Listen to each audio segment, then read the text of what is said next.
Her yer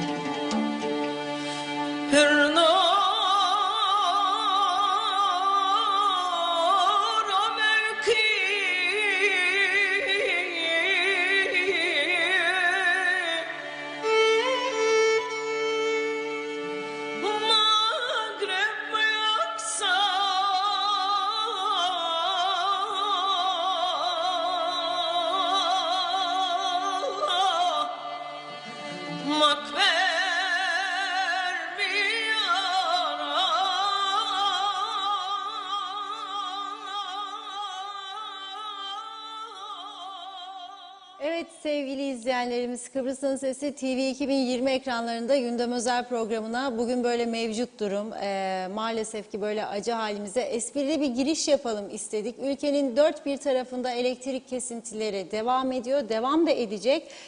KıPTEK Müdürü'nün açıklamaları var. Her akşam saat 18 ile 21 arası kesintiler olacak. İzleyicilerimiz şimdiden mesajlarını gönderdiler. Elektriklerimiz kesilecek Funda Hanım. Mesajımızı yolluyoruz, lütfen okuyun diye. Hepinize söz veriyorum, mesajlarınızı özellikle okuyacağım. Evet, bugünün konu başlıkları, diğer konularımız malum dövizde oynaklık devam ediyor. Bir yükseliyor, bir düşüyor ama genel olarak baktığımızda Türk lirası değer kazanıyor. Peki bu durum vatandaşa nasıl yansıyor? Marketlerdeki fiyatlar düşecek mi? Bununla ilgili neler yapılabilir? Suçlu kim? Çözüm önerileri de nedir? Akıllara gelen ilk sorular bunlar. Bir diğer önemli konumuzda tabii asgari ücret tartışmalar devam ediyor. Başbakan Faiz Sucuoğlu'nun açıklamaları var. Yeniden toplanacak. Tarafların açıklamalarını da tek tek ekranlarınıza getireceğiz. Hepsi ve daha fazlasıyla sizlerin de yorumlarıyla, sorularıyla birlikte olacağız. Evet, hemen Reşat Bey'e merhaba demek istiyorum. Böyle karanlık karanlık. Evet, merhabalar Funda Hanım. Herkese hayırlı günler, iyi akşamlar dileyerek başlayalım. Mumlar etrafımızda, çünkü kaç zamandır uyarıyoruz, kaç zamandır söylüyoruz. Elektriğe dikkat, elektriğe dikkat, çözüm, formül, plan, proje. Maalesef kimse dikkate almadı ve karanlık kapıya geldi, dayandı. Şarkıyı dinlediniz değil mi? Bizim arkadaşlar da uzay çağında yaşadığı için biz duymadan verdiler size. Dolayısıyla özür diliyoruz. Yapmamız gereken rolü de yapamadık maalesef. Yani her yer karanlık şarkısı çalarken ben ağlamaz mıyım? Ama duymadım içeride. Duymadım. Onun için bazen iyi dersler vermek lazım çalışanlara. Duymadım ben içeride. Elimde kağıt bekliyordum. Gözlerim yaşlı. Olmadı. Diyalog Gazetesi'nin bugünkü manşeti de o şarkının adını taşıyordu. Her yer karanlık diye. Çünkü gidilecek köyün minaresini önceden görmek mümkündü. Borç, borç, borç, ihmal, ihmal, ihmal bir yere kadar olabilirdi. Şimdi ışıkları açalım, aydınlık günler gelir inşallah diyerek yayınımıza aydınlık altında devam edelim. Evet, şimdi her yer karanlık. Neden karanlık? Bu manşeti niye attık bugün? Mum kalsın, mum iyidir. Enerji verir, şey verir. Güzel güzel. Duygusallık verir. Tabii duygusallık ayrı bir olay. 400 milyon lira alacağı olan Aksa diyoruz. Bu alacağını devletten tahsil edemediği için ne yapmış? Elektrik kurumuna daha kısıtlı elektrik vermeye başlamış. Düşünün, Kuzey Kıbrıs Türk Cumhuriyeti'nin ihtiyacı olan elektriğin %47'sini Aksa üretiyor. Ama Aksa birike borçlar 400 milyon liraya ulaştığı için Aksa 4 jeneratöründen 3 tanesini çalıştırmıyor. 3 tanesini çalıştırmadığı için elektrik kurumuna vermesi gereken elektriğin çok az bir kısmını verebiliyor. Bizim elektrik kurumunun jeneratörleri de bakımsızlıktan dolayı sık sık teklediği için, arıza yaptığı için ne oluyor? Son 2 gündür Kuzey Kıbrıs tüm bölgeler ara ara karanlıkta kalıyor. Bize 1 saat demişlerdi ama bugün birçok vatandaştan mesaj geldi. Mesela bir tanesi diyor bizim 7 saat kesildi diyor. 7 saat. Dolayısıyla 1 saat kesinti yaşayanlar şanslı olanlardır. 7 saat kesinti yaşayanlar şanssız olanlardır. Şimdi niçin bu elektrik kurumu bu duruma getirildi? Muhalefete sorarsak diyecek ki işte UBP, DP, YDP hükümetinin ihmalleri diyecek. İktidara sorarsak şimdiki UBP, DP hükümetine onlar da yılların ihmali diyecek. Şimdi bizim ülkemizde bir garip durum vardır. Kimse gücenmesin. Uzaydan gelme bir yaratıklarmışız gibi burada en basit meseleleri bile birbirimizi eleştirerek, birbirimize saldırarak ve inanmadıklarımızı uygulayarak bu hale geldik. Bundan sonrasını düşünmek bile istemiyorum. Hep söylüyordum 2021'in sonuna doğru ama şimdi diyorum ki 2022 inşallah bize 2021'i aratmaz. Ama aratacağına ben kesin gözle bakıyorum. Çünkü tekrar aynı atasözünü söylüyorum. Gidilecek köyün minareleri görünmüştür. Nereye gidiyoruz? Karanlıklara gidiyoruz. Nereye gidiyoruz? İşsizliğe gidiyoruz. Nereye gidiyoruz? Ekonomik iflaslara gidiyoruz. Sebep? Uzaydan gelme yaratık uygulamaları.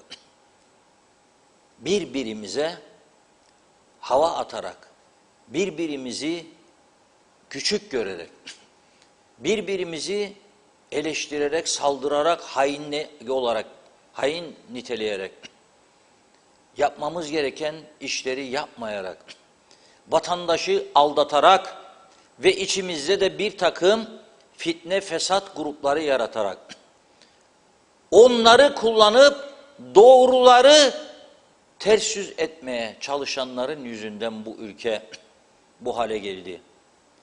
Uyan ey Kıbrıs Türk'ü dediğimiz günden bugüne çok zaman geçti. Uyansaydı halk bunun önüne geçebilirdi. Halk da uyanmadığı için artık çok geç, çok zor birçok şey. Bir kurum düşünün. 1 milyar lira borcu var bu elektrik kurumunun. 1 milyar borcu olan bu kurumun 6 Ocak'ta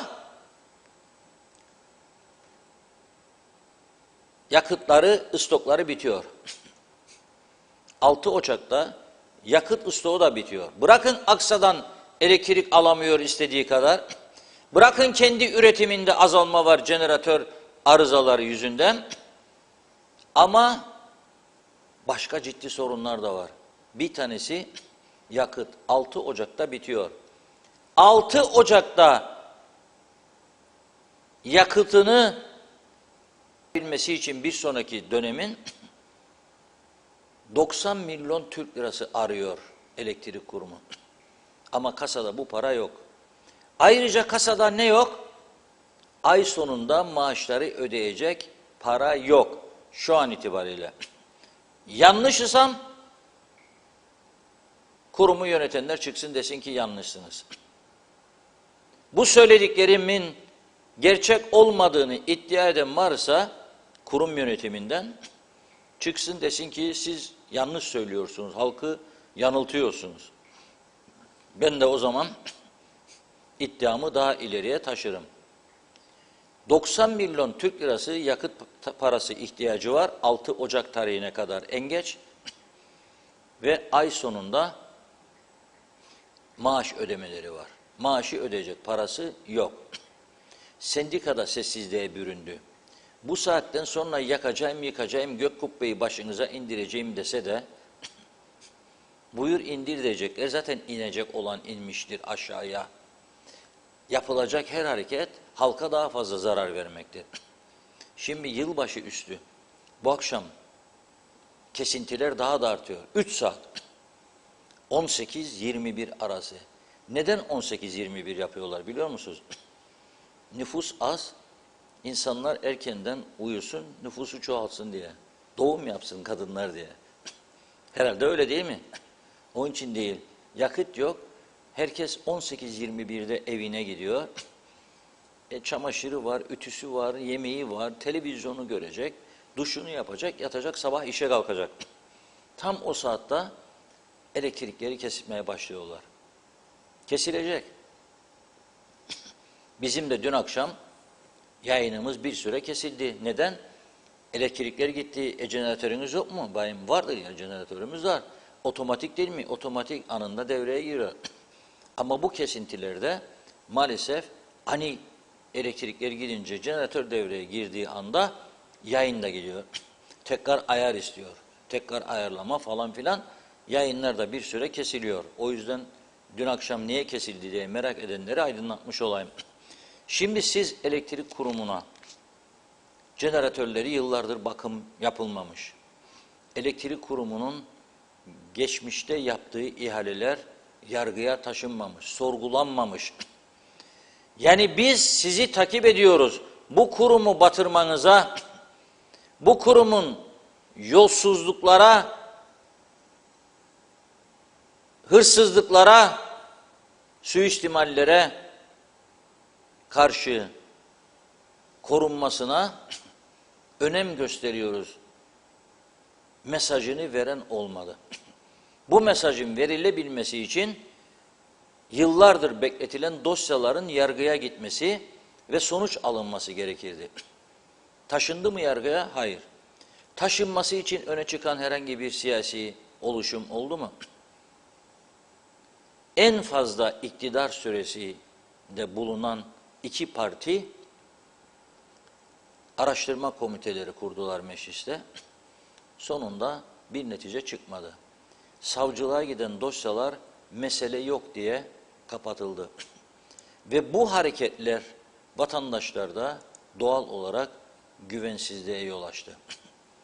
İşte o yüzden diyorum ki biz kendi kendimize yarattığımız bu sahte siyaset düzeni içerisinde kendi kurumlarımızı batırdık. Yarın bunun suçunu da Türkiye'de veya başka bir yerde aramayalım. Dış güçler diyerek Amerika Birleşik Devletleri geldi de elektrik kurumumuzu çökertti diyebilenler çıkabilir. Ama demeyelim. Bakınız işte burada. Herkes mumları hazırlasın. Öyle bir günde, 2 günde bitecek bir olay değil. 6 Ocak'ta depoları doldursalar bile 90 milyon bulup, ki o da tehlikeye girdi. Neden girdiğini söyleyeceğim. 90 milyon bulsalar bile bakınız çok önemlidir bu nokta. Jeneratörler kaldırmıyor bu yükü. Eskimiş, yıpranmış, bakımsız, gerekli parçaları değiştirilmemiş olduğu için elektrik kurumu bu yükü daha fazla kaldıramaz. 400 milyon alacaklı olan şirket sana daha fazla elektrik vermek mecburiyetinde değil. Bazıları diyor ki işte Aksaray'la çok yüksek fiyatlarla sözleşme yaptınız, yaptılar, gelmiş hükümetler gitmiş. Yapmayaydın. Yapmayaydınız. Senin imkanların yetersiz olduğu için yapmak zorunda kaldın. Şimdi Rum tarafı da vermiyor bize. Elektrik kurumuna sorarsanız borcumuz yok diyor. Çünkü iki toplumlu komitenin anlaşmasına göre herhangi bir tarafta elektrik kesintisi olduğu zaman, bu Sayın Akıncı'nın döneminde yapılmış bir anlaşmaydı, otomatikman hatlar bağlanmıştı. Bir taraf diğer taraftan elektrik çekiyordu. Ama Rum tarafı baktı, gördü ki onun sorunu bitti. Devamlı Türk tarafı bizden elektrik çekiyor. Onun için ne yaptı? Dedi ki benim şu anda ürettiğim elektrik ancak da bana yeter dedi. Halbuki öyle değil. Rum Elektrik Kurumu şu anda karar versin, bütün Kuzey Kıbrıs'ı aydınlatacak kadar fazla elektriği vardır. Ama adam zararlı duruma geçmiş, devamlı veriyor. Yani hem onlara göre evleri falan işgal altında tutuyoruz, vermedik. Çok büyük zararlara uğradılar. Hem de bana elektrik veriyor, parasını alamıyor. Durdurdu. Aksa'da 400 milyonu alamadığı için çok azalttı. Kaldık Kıptekin eline. Bugün gündüz öğle saatlerinde hava sıcaklığı Lefkoşa Boğaz arası 9 dereceydi. Gündüz. Bu akşam 3-4 o seviyelerde olacak. Bu soğuk havalarda ve Kıbrıs'ın soğuğu çok farklı bir soğuk. Sert bir soğuk var Kıbrıs'ta. Dondurucu bir soğuk. Ne yapacak Kıbrıs Türk halkı soruyorum. Şimdi bir umut vardı. Sabahleyin Başbakanımız Sayın Faiz Sucuoğlu devlet kanalında bize moral verici, umut verici bir konuşma yaptı. Dedi ki işte Ankara'ya gidiyorum dedi, sorunlarımızı çözeceğiz falan filan dedi. Şimdi bir haber düştü. Kıbrıs Türklerinin muhatabı Ankara'da kimdir? Fuat Oktay Bey, Cumhurbaşkanı Yardımcısı. Cumhurbaşkanı Erdoğan Kıbrıs meselesini doğrudan Fuat Oktay Bey'e havale etmiş. Tamam mı? Etti daha doğrusu başından beri. Fuat Oktay Bey'in de bugün korona testinin pozitif çıktığı haberi geldi. Dolayısıyla 2 hafta Fuat Bey'in temas etmesi mümkün değil. 2 hafta sonra zaten cizmelerin giyildiği karanlıklar ortamında siyasilerin zafere doğru yürüdüğü günler olacak. Bu zafer diyerek mahvettiler ülkeyi. 3-5 aylık bakanlık, 3-5 aylık milletvekilliği, başbakanlık, cumhurbaşkanlığı diye Cumhurbaşkanı gene zamanını dolduruyor, hükümetleri söyleyeyim. Memleketi mahvettiler. Tümü için geçerlidir bu söylediklerim. Dün de söylemiştim, bugün de söylüyorum ve soruyorum. Ey zafere koşanlar! İktidara gelmeniz halinde elektrik sorununu nasıl çözeceksiniz? Soruyorum. Projeniz nedir? 1. Elektrik kurumunu özelleştirecek misiniz? Sesleri duyar gibiyim. 2 büyük partiden asla. 3 partiden asla. 4. partiden yok olamaz. UPP, CTP asla. UPP eskiden özelleştirme derdi, şimdi asla diyor o da. Neden? Oy var. 600-650 kişi çarp 4 ile 24.000 oy. Güzelyurt'ta milletvekili seçiyor adam 2500 oya. Böyle bir de komik memlekettir burası. Biri 17.000, 20.000, biri 4.000, 2.500, 3.000. Şimdi ne yapacaksın? Biz özelleşme yapacağız. Nedir özelleşme? Yarı devlet, yarı şey. O bizim Kıbrısların kullandığı bir söz vardır çok. Ne şiş yansın ne kebap deriz ya devamlı. Ne şiş yansın ne kebap. Ve arkadaş, şişi ateşin üstünde tutarsan fazla, kebap yanacak. Bunu sen de biliyorsun. Şimdi beni mi kandırıyorsun? Sen bu şişi ateşin üstünde yıllardır tutuyorsun. Kebap çoktan yandı. Farkında değilsin. Senin burnun koku alabilecek durumda değil. Koku alma duygularını da kaybettin sen. Senin anladığın bir tek şey var. Nedir? Zafer. Neyin zaferi? Seçim zaferi. Kazandın, zaferin olacak.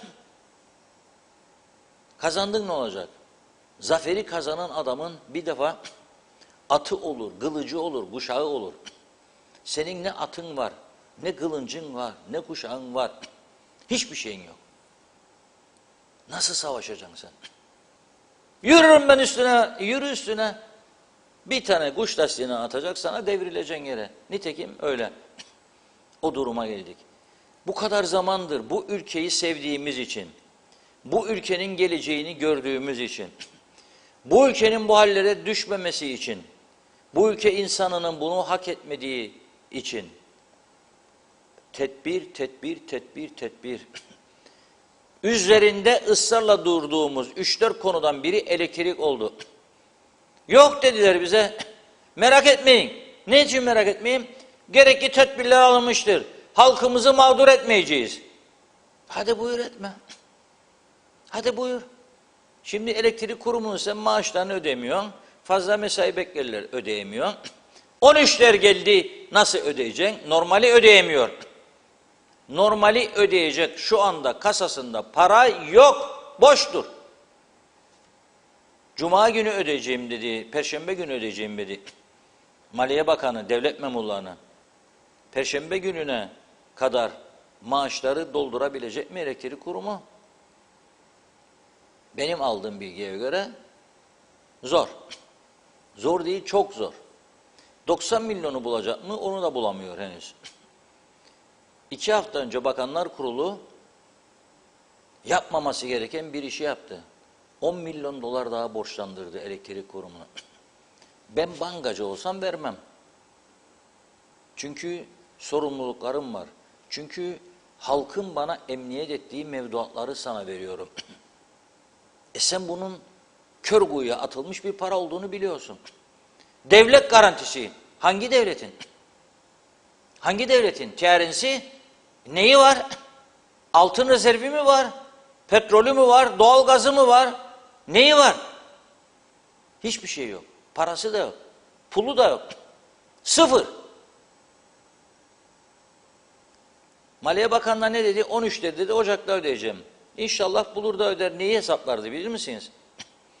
Başbakan gidecek Ankara'ya, yeni ekonomik protokolü görüşecek, da diyecek, biraz avans verin bize de seçim de var.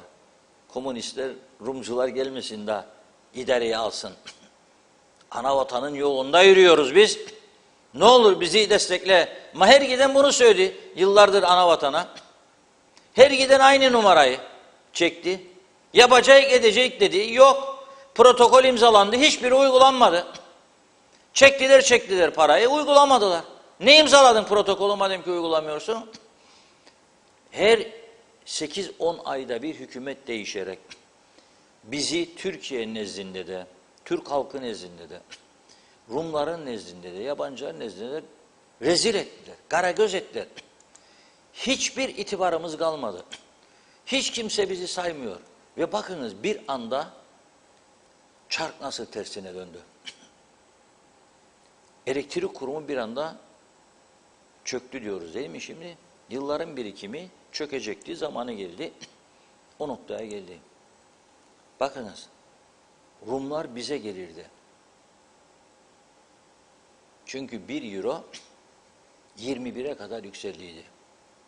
21'den bozup akaryakıtını doldurur giderdi. Bakkalda durup sigara, zepse, meyve, ekmek alır giderdi. Şimdi bugün arkadaşları görevlendirdim Metehan kapısına. Gelen Rum kadar giden de Türk vardı o tarafa. Hadi bakalım. 2021 yılının son sorularından biri bu. Niye? 2021'in son soruları. Her gün birkaç soru soracağım 31'ine kadar. Niye gidiyordu? Niye gidiyordu? Çünkü sabahleyin bugün uyandığımızda bakın sendikalar da meclisin önünde eylem yapıyormuş.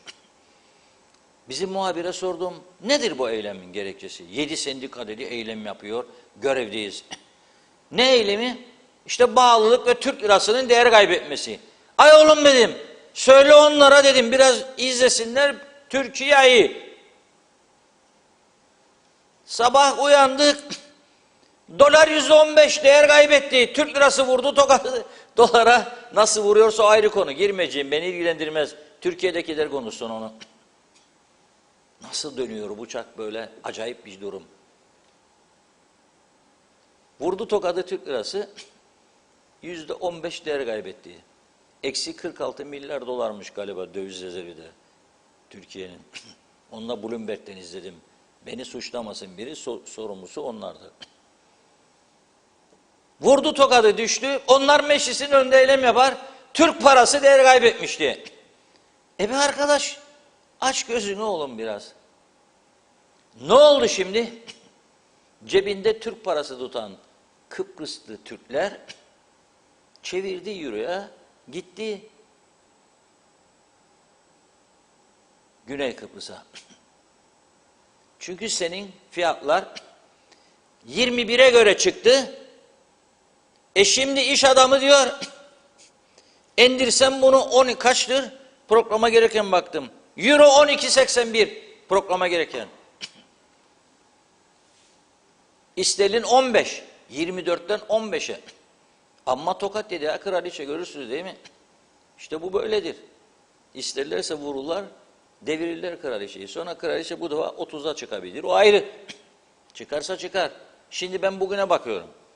Adam gitti, aldı 12.81, 13 liradan euroyu. Elinde de kağıt. Türk tarafındaki markette yağ kaça bu kadar? Salça kaça bu kadar? Deterjan kaça bu kadar? Bindi gitti. Aç yani dise Türklerin en çok gittiği en ucuzcu markettir. Aç yani bak kaç paradır ya? 2 lira da aşağı olsa aldı ya oradan. Aldı diğer malzemeleri geldi. Şimdi bu Kıbrıs Türk ekonomisine nedir? Tokattır. Ama Kıbrıs Türk ekonomisi de toparlanamıyor. İthalatçı diyor düşürürsem diyor yarın gene yükseldi ne yapacağım diyor. Market sahibi diyor ben bunu yüksekten aldıydım diyor, değişemem diyor. Arkadaş, eğer döviz tokadı yedi de düştüyse aşağı, Biden'ın doları, sen de fiyatları aşağı almaya başlayacaksın biraz. Tekrar yükselirse tekrar yükseleceksin. Ama kendimi garantiye alayım. Tamam da 24'ten 15'e indi. Neredeyse yarı yarıya fark var. Hiç kimse fiyatları indirmedi. Gönderdim arkadaşları bugün marketlere. Vatandaşa soruyor. Bir hafta evvel aldığınız fiyatla bugünkü fiyatlar aynı mı? Evet aynı. Hiç indirim yok mu? Yok. Yahu biraz bugünlerde insanları da düşünelim. Tamam öyleydi böyleydi ama şimdi bak kur değişti. İndirin biraz da gene yükseltirsiniz eğer döviz yükselirse. Kimse yanaşmıyor buna. Onun için Rum tarafı bize gelirken Rumlar para bırakırken şimdi gene çark ters dönmeye başladı. Millet o tarafa gidip ihtiyaçlarını karşılamaya başladı. Para bu tarafa akarken daldır kovayı çek dedik, onu da beceremediler. Havuzlar havuz dedik, buradan bağırdık. Daldır kovayı oğlumma çıkar. Yapmadılar. Zafer diyor. Zafer diyor. Hepsi bir köyde bir yerde zaferimizi ilan ediyoruz. Heyecan, heyecan, heyecan, heyecan. Neyin zaferi be babam? Neyin zaferi? Yaktınız memleketi, bitirdiniz. Para toplamasını bile beceremediniz. Akıyor hazne, para nasıl suyu şimdi denize gönderiyorlar. Yağmur suları, göletler tutmaz, barajlar çalışmaz. Paraları da almadılar. Hazne doldu. Daldır kovayı çek. Yok diyor. Becermem kovayı daldırayım çekeyim. Öyleyse başına geleni çek. Ama üzücü taraf halk çekiyor. Onlar o tarafta zafer kazanacakmış. Ben de onun için başından beri diyorum, o zaferiniz eksik olsun. Çünkü ben ülkeme bakarım. Ülke benim altımdan kaymış. Vatandaş perişan. Açlık, sefalet kapıya dayanmış. Hepimiz zor durumların içine sokulmuşuz. Bari biraz birikim de akaryakıt ihtiyacını karşıla. Elektrik kurumunun geliyor dolduruyor döviz ak bırakıyor sana. Euro'nun 21 olduğu günlerde al parayı kap vergi alıyorsun. Her litre benzinde 2 lira vergi alıyorsun. Daha çok sat, daha çok al. Tam tersi yaptılar. Dediler ki Rumlara vermeyin dediler akaryakıt. Savaş zamanı ekmeğim benim ancak bana yeter. Ne düşman kuvvete ekmek veriyorsun. Bu ona benzer. Ya bu ekmek değil. Dıştan getirdiğin akaryakıttır. Ver akaryakıtı, kap parayı, her litrede 2 lira vergi alırsın. 3'e çıkar vergiyi, 3'e çıkar vergiyi, 4'e çıkar vergiyi, al doldur. Da elektrik kurumunu destekle, yakıtsız kalmasın. Yok. Onu da yapamadılar. Dolayısıyla şimdi bu noktaya geldik. 18:21 bu gece. Dakikalar kaldı. Herkes battaniyelerini hazırlasın. Benim gibi mumları da hazırlasın. Bak erken söndürenler karanlıkta kalacak. Daima aklı kullanacaksın. Niye acele acele söndürüyorsun mumu? Bırak mum psikolojik olarak da rahatlatıcı bir şeydir. Aydınlıktır güzel günler için. Yakın mumları şimdiden hazır olsun. Christmas ortamına da uygun. Tabii Müslümanlar bana şimdi küfretmesine, bu ülkenin 100 yıllık geleneğinde Christmas kutlaması vardır.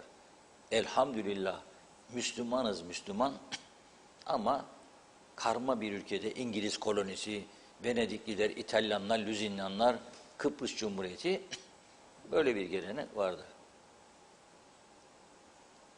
Yumurtaları da hatırlayanlar da vardır. Neyse. Hazırlayın. Üşümemek için de battaniyeler hazır. Savaş yıllarında olduğu gibi analar, babalar, neneler, dedeler anlatsın lütfen gençlere de. Ona göre bu zor günleri inşallah geçireceğiz. Ama Fuat Oktay Bey'in de buradan ona geçmiş olsun dileklerimizi iletiyoruz. Bu pozitif durumu Başbakanımızın Ankara'ya gidişini şimdi engellemiş oldu. Kaynak beklentisi de yeni yıla ertelendi. Yeni yıl zaten zafer yolunda ilerlemenin ayıdır. 23'üne kadar. Onun için son kaynakları da kullanalım. 23'ünden sonra Allah kerim amin. Karanlıksa karanlık, aydınlıksa aydınlık göreceğiz. Buyurun. Deyip mesajlara geçelim. Elektriği ve interneti olan izleyicilerimizle çok teşekkür ediyoruz her zamanki gibi ilginize.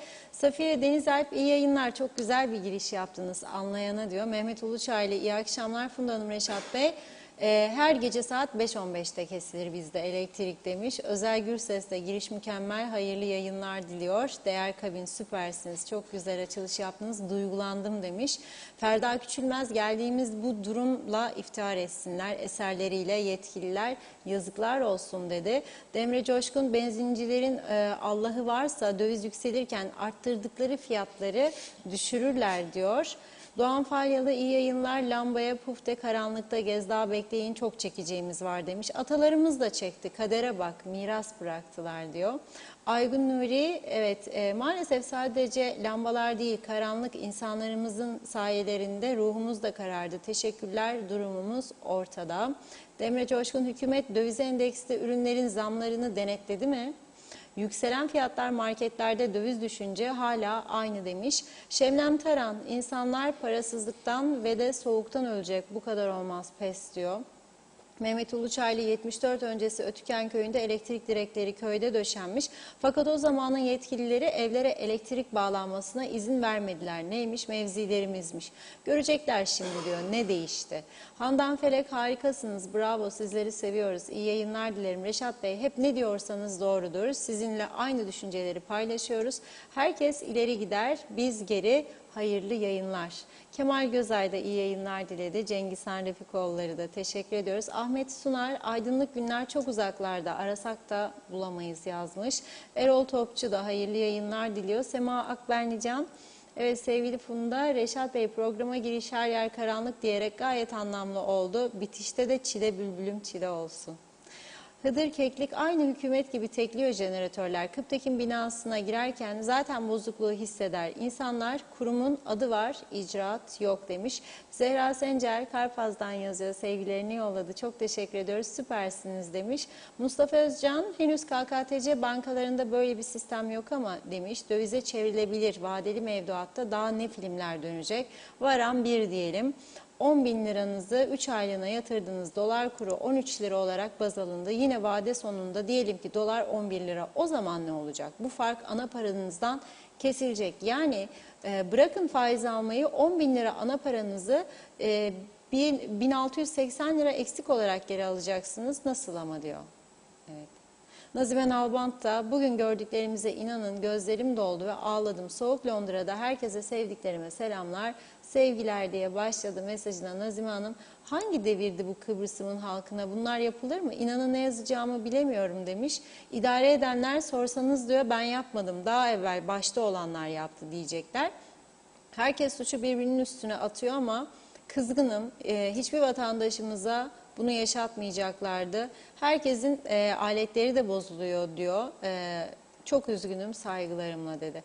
Doğan Falyalı madem nüfus artışı isterdi daha önce söylese masrafları karşılansın gerisi kolay. Mustafa Deveci de diyor ki elektrik kurumunun benim elektriğimi kesmeye hakkı yoktur. Benim borcum yoktur. Bana elektriği vermek zorunluluğu vardır. Elektriğimi kestiği takdirde gitsin kimlerin borcu varsa onların elektriklerini kessin. Onların yüzünden diyor beni elektriksiz bırakamaz. Arif Aktepe evet eğer bir malı 100 liraya alır ve 90'a satarsa nasıl batmayacak dedi. Erol Hasan Avustralya'dan iyi yayınlar diliyor bize. Yaşar Aracı iyi akşamlar. Başbakan asgari ücreti erken açıklamış. Çalışma Bakanı nasıl bir iş biri birbirinden habersiz diyor. Olacak iş değil. Feridun Bayram harika yorumlarınız için teşekkür ederim hocam diyor. Mustafa Özcan Günün Tözü Kıptek'ten sevgiler sağlığınıza iyi bakın. Mustafa Deveci Reşat Bey elektrik kurumunun jeneratörleri eskimişse parçalarını değiştirmiyorlarsa bizim sorumluluğumuz da değildir. Zamanında zam yaptılar, para aldılar her şeyi yapmak için. Neden yapmadılar? Ümran Erdoğdu da halk güneş sistemi kurmak ister, müsaade etsinler, temiz enerji diyor. İsmet Ezer proje gizli yazmış, Necdet Mavi Gözlü Birleşik Afrika Pakistan Cumhuriyeti'nden bize hayırlı günler diledi. Evet uzay çağında benzin ve elektrik sorunu yaşıyoruz. 74 savaş günlerinde bile böyle sıkıntı yaşamadık. Nerede bizi Singapur yapacak o beyefendi? Singapur böyle mi yoksa biz mi bilmiyoruz? Adnan Emin Kapılgan. Evet sizi takdir ediyorum Reşat Bey. Çok doğruları söylüyorsunuz. Bu memlekette herkes koltuk peşinde ve herkes çalan çalana. Marketler bir kuruş dahi düşmedi. Marketlerde hiçbir şey birbirini tutmuyor. Bir marketten 2 pil aldım. Altında hiçbir etiket yok. Kasada ödeme yaptım. 57 lira kestiler. Bu mu vicdanlarınız demiş. İzzet Yerlikaya sen bir yıldızsın Reşat abi yazdı. Cemal Sinekçi. Sabah saat 10'dan akşam 5'e kadar elektrik yok. Ne olacak? Her gün böyle mi çekeceğiz? Yetkililer bize bir şey söylesin. Evet, Vedat Allah Kerim hayırlı yayınlar diliyor. Halimiz harap. Allah beterinden korusun. Ülke ne halde geldi demiş. Ümit Yahya Karakoca 2022'ye girmek üzere konuşulan konu elektrik kesintileri. Hani sene 90-95 olsa anlarım da 5 sene geriden gel anlarım, 10 sene hadi neyse diyeceğim ama 25-30 sene geriden gelme diyor. Yazık, yazık yazmış. Ahmet Akın da önemli olan asgari ücretin artması değil, önemli olan enflasyonun düşmesi ve genelde hayat pahalılığının ucuzlaması. Kemal Yurteri, evet çıkar peşinde, menfaat peşinde yıllardır menfaat sağladıkları partilerini bırak, güçlü görünen partilere geçiriyor memleket. Bu nardan çekiyor sıkıntıyı demek istedi. Evet. Mehmet Akın, ne var sanki kamuda çalışanlar 1/13. maaş almasa ülkenin borçları ödenir, ülke düzlüğe çıkar. Düştü dolar 10 lira artık ama hiçbir yerde indirim yok hala. Vatandaşlıklar ülke ekonomisine katkı verir. Bakanlar Kurulu versin oyalanmadan vatandaşlıkları, devletin kasasına para girsin. Mustafa Cüce selam olsun Limonlu'dan dedi. Necdet Mavi Gözlü protokol uygulanmak için imzalanmaz. İşola göstermelik olsun diye tören bile yapılarak imzalanır. Zehra Sencer olan yine bizlere vatandaşı oluyor. Hele de dedi Karpaz'da olan insanlarımız her şeyden uzak. Sağlıktan, trafikten, elektrikten, eğitimden. Nereden uzaktayız? Halimiz harap demiş. Memleket dibe vurdu. Evet Gülcan Akçor'a da aynı hiç değişmiyor diyor. Cemal Sinekçi acaba market fiyatları düşecek mi? Kim kontrol yapıyor? Marketlerde indirim yok dedi. Evet Hasan Kasapoğlu da Makber, Her Yer Karanlık şiirini Abdullah Hamit Tarhan yurda dönerken Beyrut'ta kaybettiği çok sevdiği eşini orada toprağa verdikten sonra yazmıştı diyor. Yazılan matem şiiri demiş. Evet, siz de dinlettiniz, tam oldu diyor. Nilüfer Canova, Reşat Bey, ekleyecek hiçbir şey bulamıyorum. Bütün söylediklerinizin altına imzamı atarım. Günay Şeher'le öfkeli bir toplum olduk. Siyasi partiler güzel sözler söylüyorlar. Siz bilgilendiriyorsunuz halkı. Önemli olan, ama öfkeleniyordunuz, haklı olarak durumu görüyorsunuz. Küçücük adada bu hırs ne? Bizi bu durumlara düşürenler kim? Birbirimizi ötekileştirmeye devam ediyoruz. Önümüz deniz, yanımızda, bir tarafta toprak, ne kadar yaşayacağımız belli değil. Ülkede bu öfke diyor, antrikottan bile parça et çıkar, paylaşamıyoruz. Siyasetçilere, yönetenlere sesleniyorum, öfkelenmeyi bırakın, merhametli olun demiş. Ali Surget, yağ, şeker, un, yumurta, deterjan, benzin, mazot fiyatları en az 7 ay önceki seviyeye gelmediği sürece hiçbir müdahale zafer ya da başarı değildir. Necdet Mavi Gözlü, döviz ucuzken aldıklarını, ki yüzlerce kez böyle oldu, hep yüksek fiyattan sattılar. Bir kere de yüksek fiyattan aldıklarını düşük fiyattan satsınlar diyor, ama hiç olur mu? Hep bana demiş. Keser gibi bana kesiyorlar diyor, eleştiriyor. İnşallah hiç doymazlar demiş. Oraya para götürmek yasak. Evet. Bülent Küçük, Avustralya'da yapılan bir araştırmada önümüzdeki 100 yılda 1500 dilin yok olacağı yönünde açıklama yapıldı. Eğer bizler topluluk olarak dizginleri ele almaz ve kendi varlığımızı ortaya koymazsak 130 bin Kıbrıslı Türk varlık yokluk mücadelesini yitireceğiz. Adamıza Kara Afrika'dan gelen ve ne kadar bir popülasyona sahip olduğunu bilmediğimiz bu yeni Kıbrıslılarla yeni bir yaşama sahip olacaktır. Belki de bir gün bu adaya yeni keşfeden insanlar gelecek ve Kıbrıs adasına üst düzey hazineleri veya yeraltı zenginliklerine sahip olmak için uzak diyarlardan tekrar yeniden yabancı kişiler gelip buraya sahip çıkacaklar dedi. Evet, birkaç mesaj okuyup ara vereceğim. Doğan Falyalı, istemez misiniz diyor. 31 Aralık gecesi hiç elektrik olmasın. Zaten pahalılık var. Kim kutlayabilir eskisi gibi dedi. Hüseyin Özbaysal'da yaşanan elektrik kesintileri hakkında Kıptekin santral yatırımlarının tarife fiyatlarının düzenlenmesinin zamanında yapılmamış olması, Aksa'nın eline muhtaç kalmasının sonucu diyor. Kıptekin buhar türbinleri 8 dizel ünitesinden bakımda olan bir ünite haricinde tüm santralleri devrede.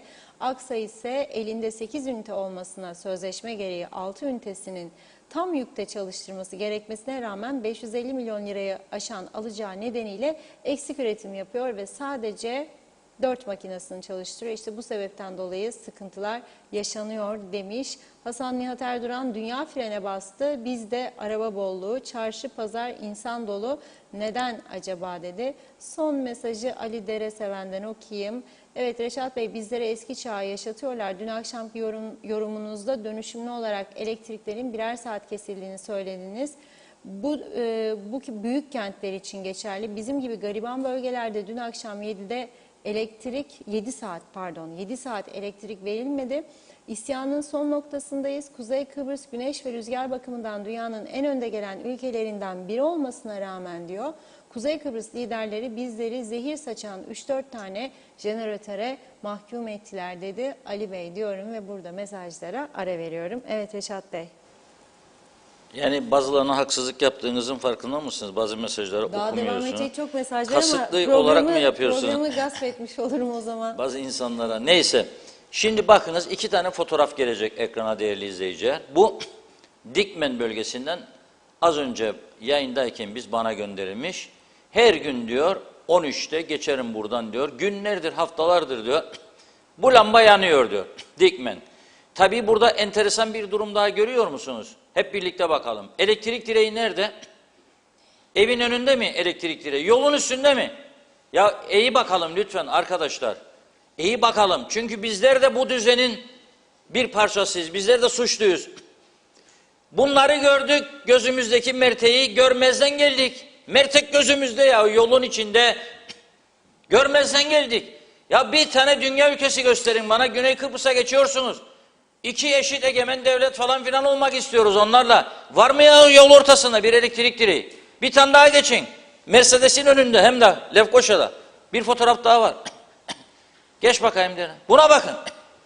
Ya bu böyle bir olay hangi ülkede var? Hangi çağdaş ülkede var? Ya sen 30 tane parti kurmayı beceriyorsun. 2000 tane birlik, dernek, cemiyet beceriyorsun.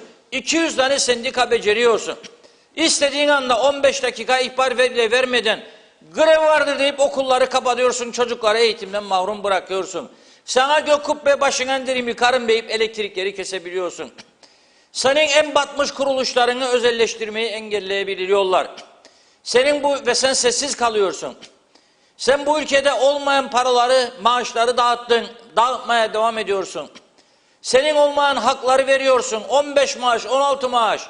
Sen bu ülkede hala daha yılda 400 milyon, 500 milyon ek mesai ödüyorsun.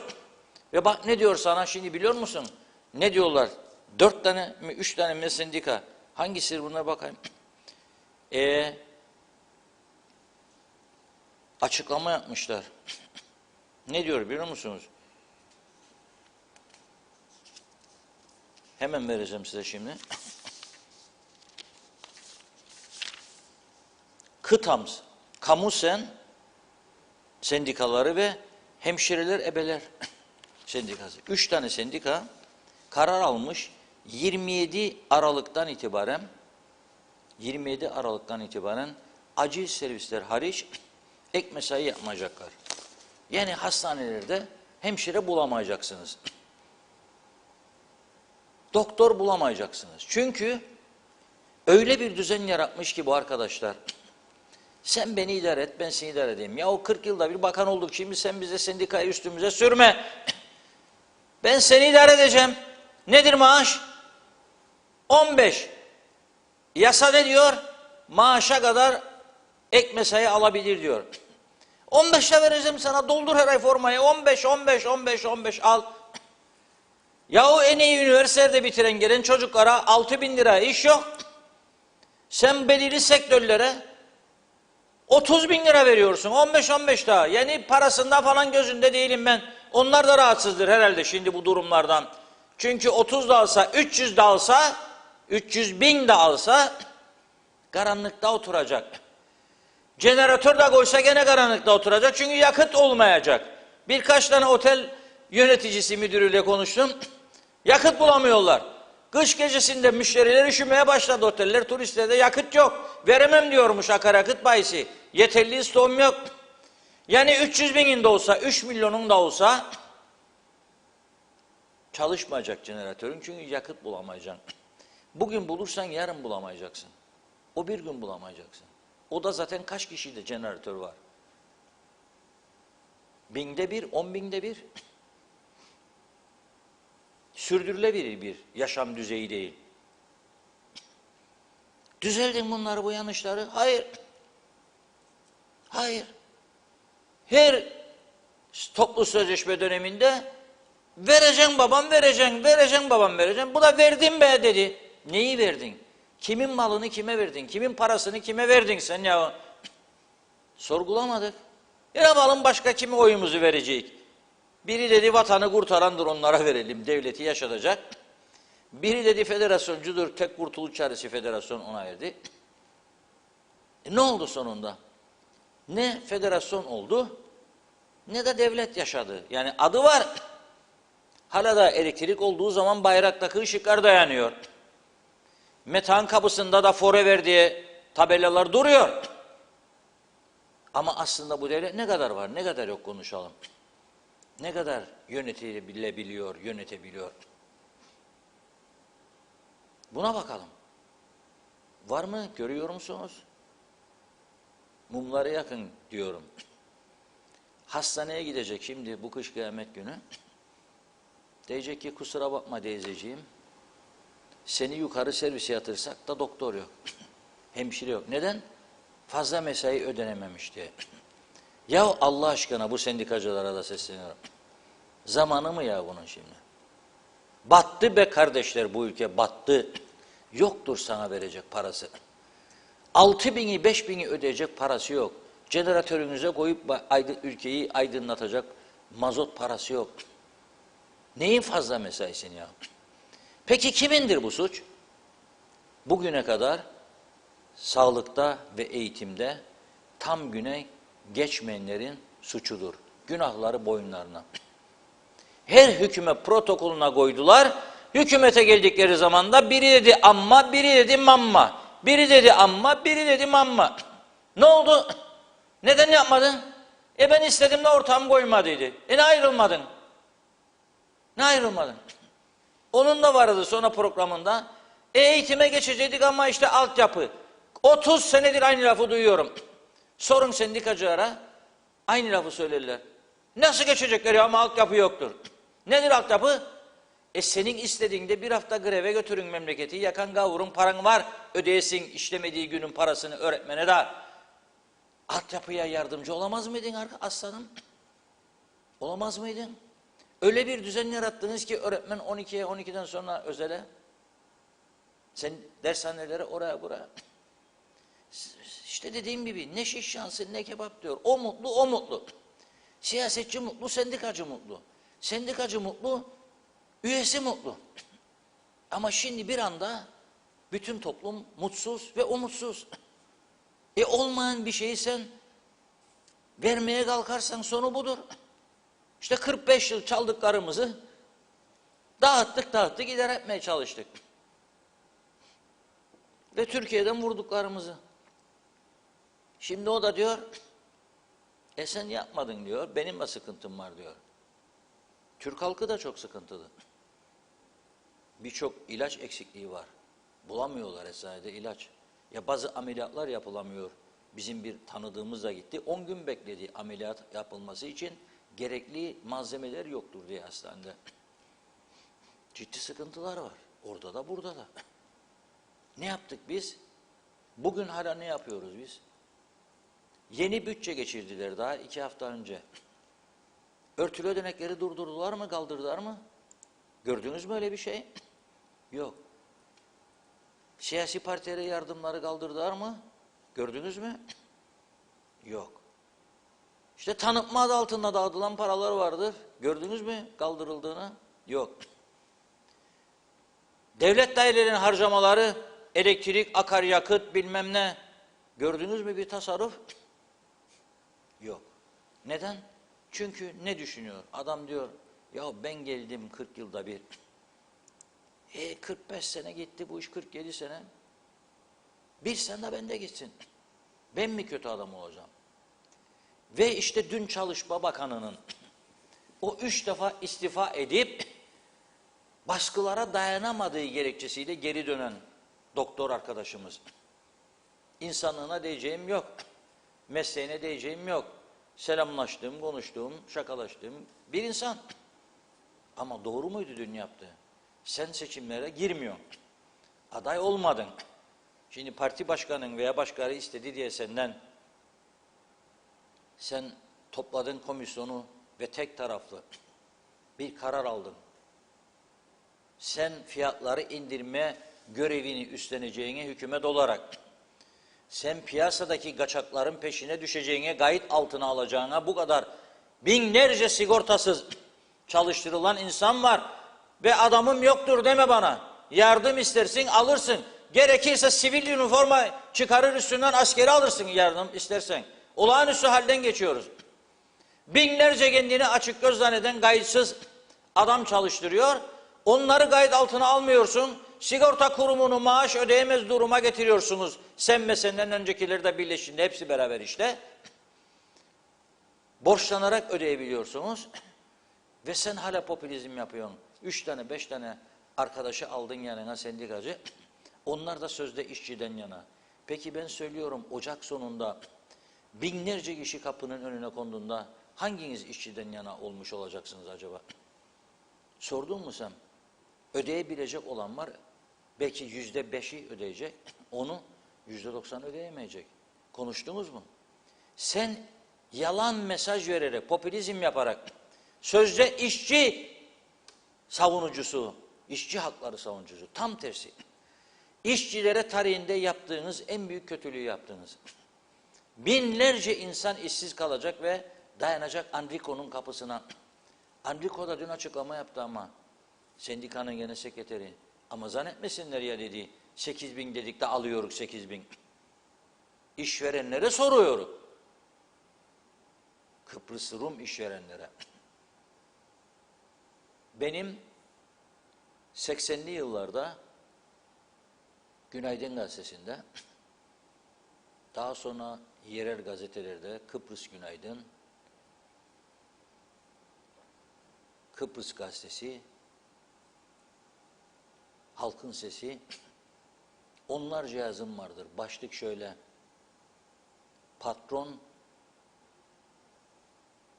Andrea, işçi Ali. 74 öncesi böyleydi.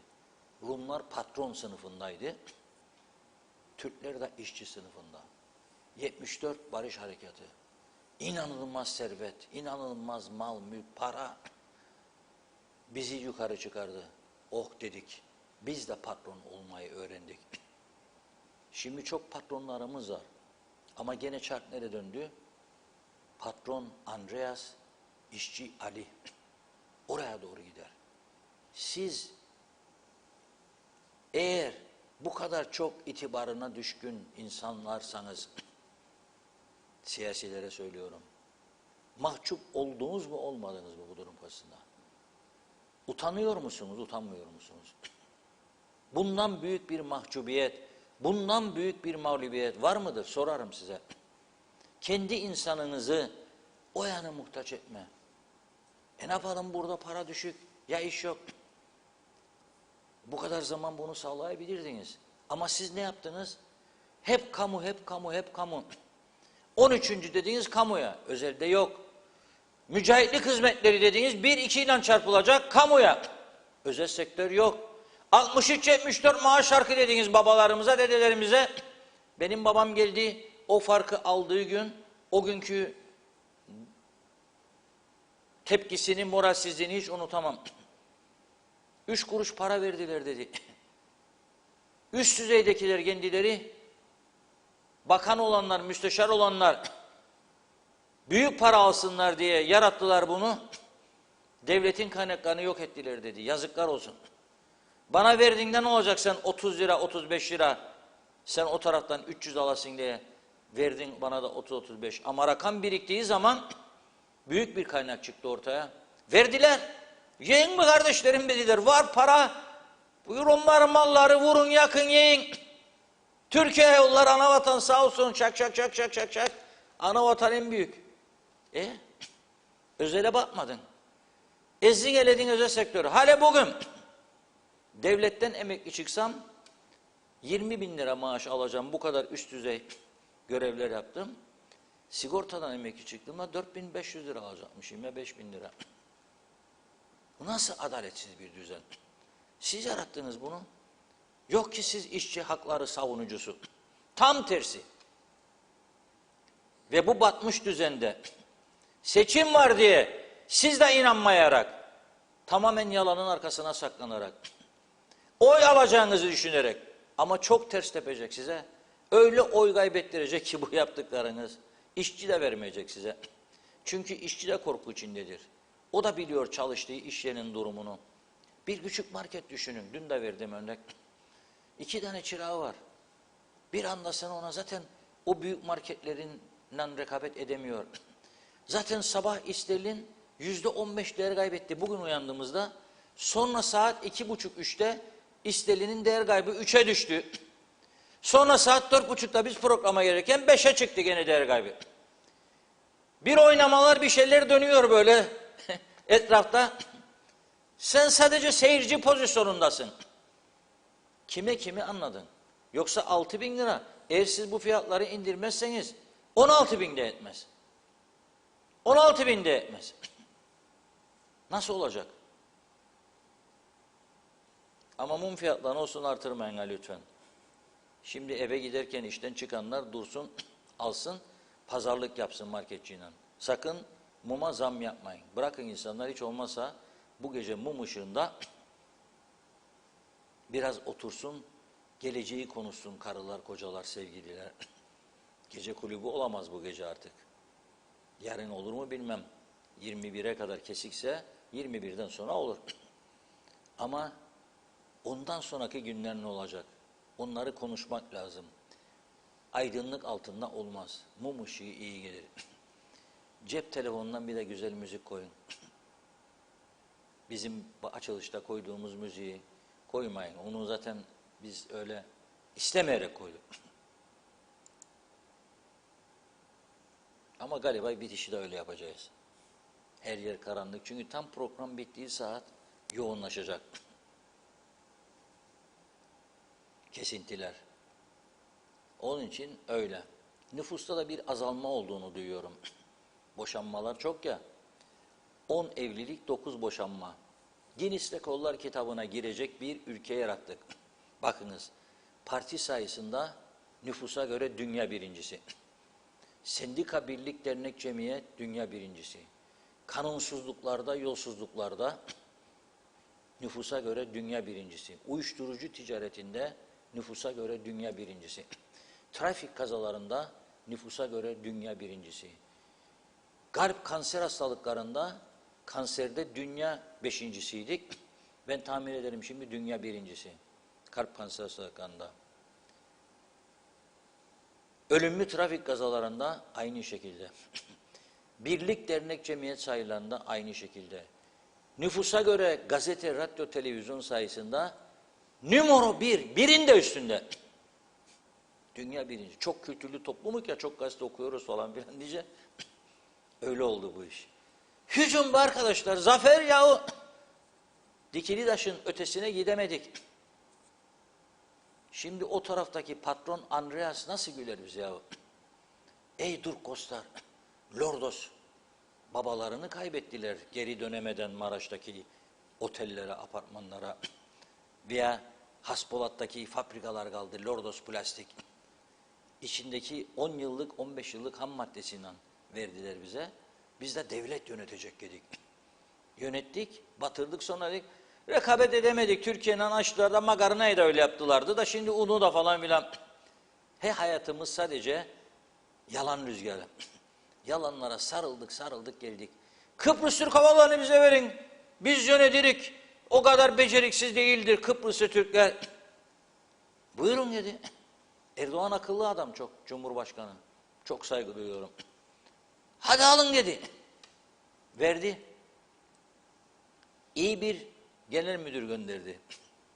Türkiye'den. Şu anda Türk Hava Yolları'nın yönetim kurulu başkanını. 10 yıldır orada genel müdür, yönetim kurulu başkanı. Buradan gitti o göreve. Bizim 3 tane uçağı var. Kıtıhı'nın. Doldurdular babam bombar gibi seçim arifelerinde.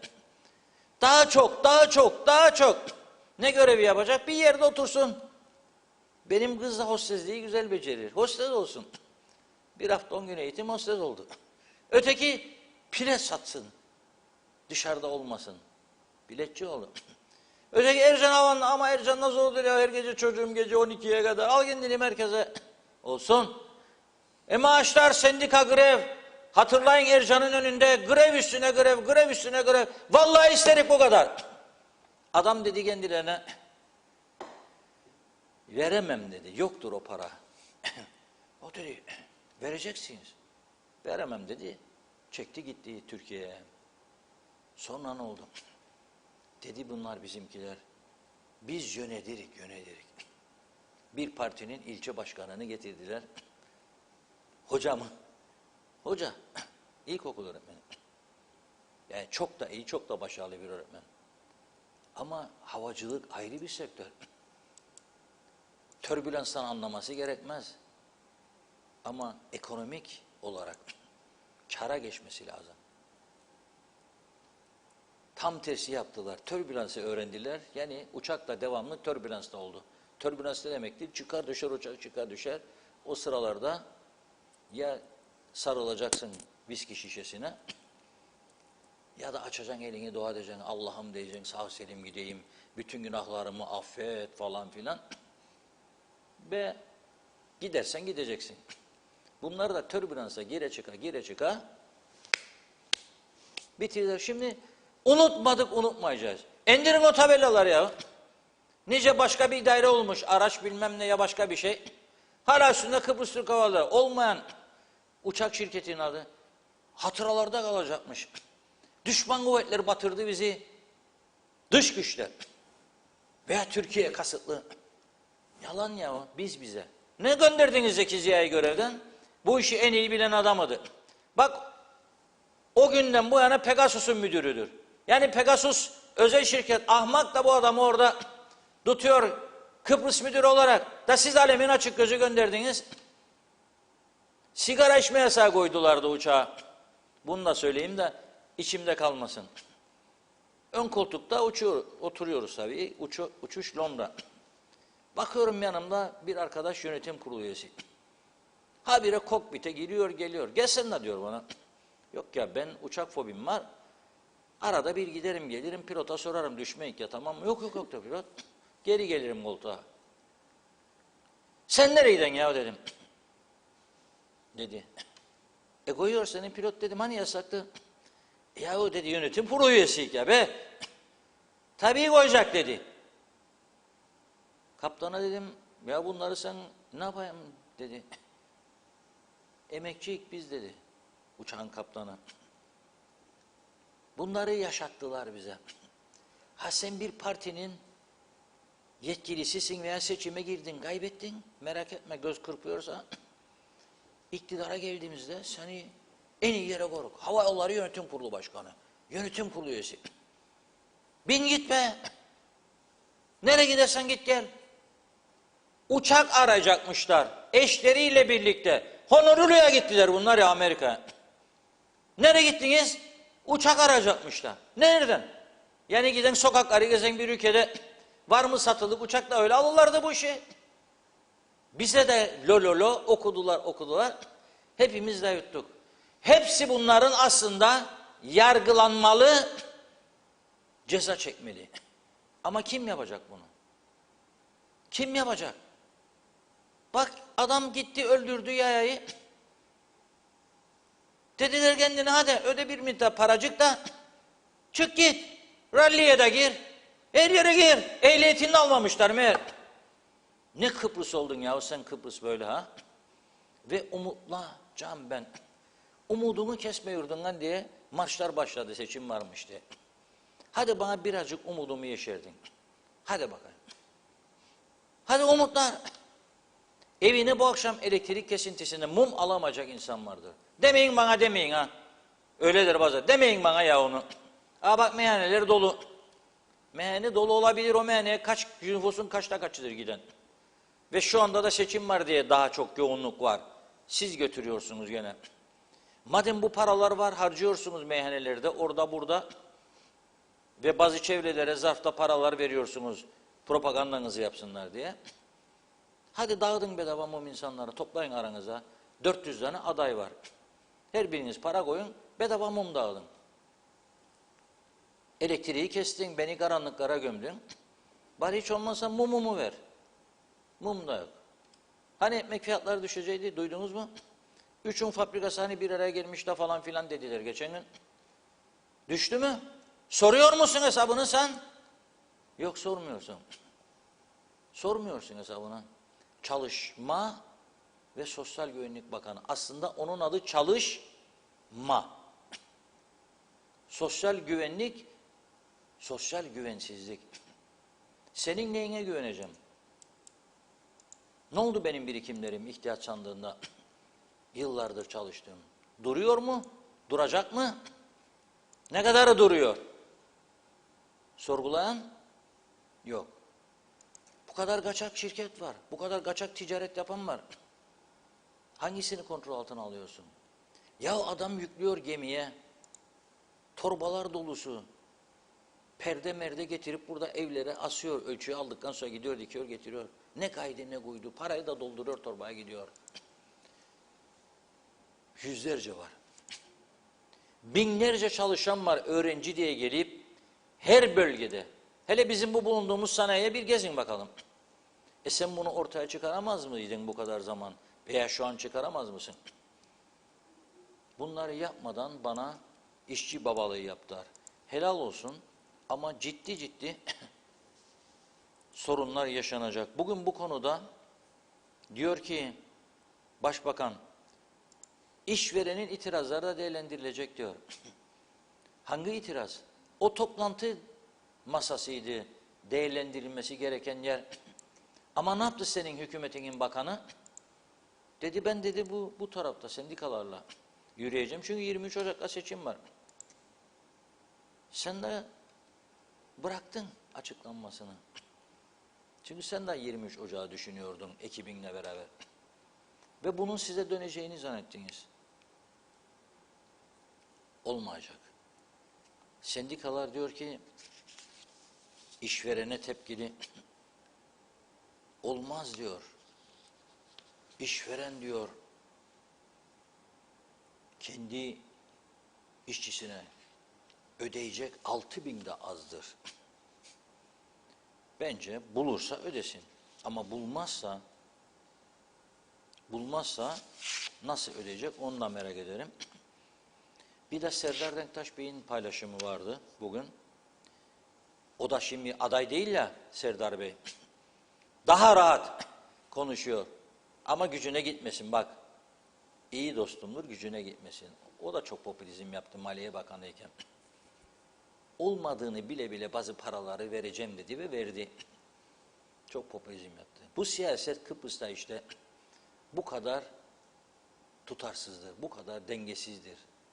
En azından onu söyleyeyim. Diyor ki, Demokrat Parti tarihinin hiçbir döneminde bu kadar sorumsuz davranılmadı diyor.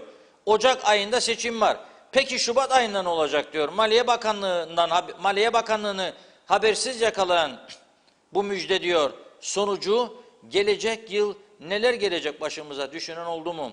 Ha diyor oycuklar gelecek ama sonra diyor kimse sevinmesin. Kimse nasıl olsa Türkiye bunu da karşılar, rüyasına dalmasın. Bu seçim geçecek, gene konuşacağız. Yazık diyor.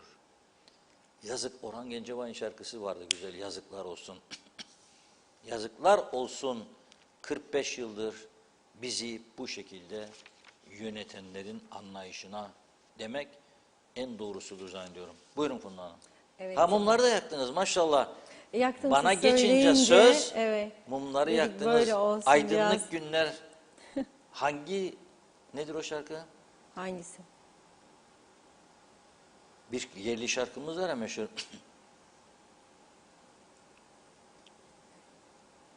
Neyse şimdi aklıma gelir. Gelince söylersiniz. Hemen başlayayım. Çok giden mesajlarımız oldu tabii. Sırasıyla okuyacağım. Diğer arkadaşlar sakın özellikle okunmadı zannetmesinler. Oktay Değirmencioğlu, Sayın Akar 45 sene böyle geldi. Zannederim bir 45 sene daha böyle gidecek diyor. Salih Taşkın, Yaradana kul çözüm. Birleşik Federal bir Kıbrıs. Çare seçim değil, işgale karşı aktif boykottur yazmış. Sayar Aker, sorunsuz devlet yok, sorunlu halk çok dünyamızda. İyi ki Atatürkçü öğretmenlerimiz var, bize yol gösterenler. Evet. Mehmet Bulduk, Reşat Bey gerçekleri ortaya koymaya devam, tebrikler size ve Diyalog 2020'ye. Bu halk hala siyasetçiye güven duyarsa hak ettiği gibi yönetilir bilene derim yazmış. Hasan Nihat Erduran, hangi daireler ne kadar ek mesai alır yayınlayın diyor. Evet, Şebnem Taran, asgari ücretin yargıya gitmesini kabul edemeyiz. Bilir misiniz bir söz vardır, söz ağızdan bir kere çıkar dedi. Evet, Yücel Işık Günde diyor ki ödeyecek Sayın Akar, Anavatan Türkiye sağ olsun demiş. Hülya Özkoyuncu selamlarını yolladı. Evet, Vedat Özkan, siyasiler her gün kanalları gezip cek diyorlar. Hiçbiri çıkıp da sanayiye ağırlık vereceğim, turizme ağırlık vereceğim, çiftçiye yardımcı olacağım, ekmek, sebze ve meyveyi ucuzlatacağım, kara parayı engelleyeceğim diyor demiyor, vergi kontrol altına alacağım demiyor demiş. Evet, Yücel Işık Gün, asgari ücretin kaç olmasını isterdiniz diye sordu. Hasan Nihat Erduran, ambargolu ülkede zaten ekonomi olmaz, ulaşım bile indir bindirle kapalı devre, vergi cenneti bir düzen diyor. 57 yıl ambargo yetmedi Birleşmiş Milletler'e demiş. Sonunu anlayamadım. Osman Mene iyi akşamlar diledi. Evet, yayın tamamdır Ali Gül. Evet, Deniz Karadeniz, Güney Kıbrıs'ta uygulanan başkanlık rejiminin acil buraya uygulanması için halkı referanduma götürmeliyiz. Bununla ilgili altyapının hukuki, siyasi, ekonomik olarak tamamlanması gerekiyor. Cesur vatansever siyasetçilere ihtiyaç var.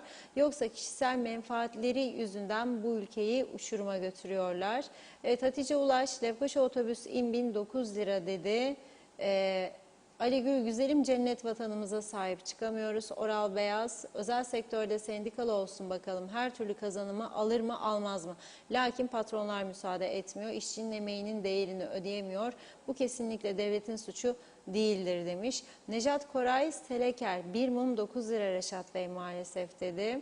Evet, Ali Gül, her bakımdan aslında çok zenginliklerimiz var. Reform şart. Hasan Nihat Erduran, zenginim hovardayım, gider vallahi, her şeyin fazlası var nasılsa bizde. Çare sizin vergi sayfanızda diyor Diyalog gazetesinde.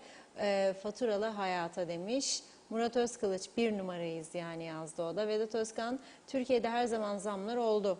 Fakat halk ekmeği, meyveyi, sebzeyi 12 ay boyunca ucuza alır. KKTC'nin sorunu ithalatçı firmalar, kabzımanlar, marketler. İnanın KKTC'de siyasal istikrar olsa halk ekmeği, sebze ve ekmeği ucuza alır diyor. Hüseyin Koltan'da, Reşat Bey bilirsiniz, malulük aylığı alanların maaşlarına ne kadar zam yapacaklar? Bu zamlar ve hayat pahalılığı karşısında aldığımız maaşlar eriyip gidiyor. Ne olacak halimiz? Ne yapalım acaba? Sayın Başbakan'a sorar mısınız? Çok teşekkür ederim dedi. Evet, Uğur Kambur, Reşat Bey Oza kahve oldu 17,5 lira, ne oluyor bize demiş. Erol Canseç 74'ten sonra Makaryos toplumuna bir konuşma yapmıştı ve merak etmeyin, Türklere 200 yıl yetecek kadar sermaye bıraktık. Biliyorum fakat emin olun 20 yıl sonra göreceksiniz bu sermayeyi tüketecekler ve yine bize muhtaç olacaklardır. Sabredin demişti. Sanki de biliyormuştu diyor.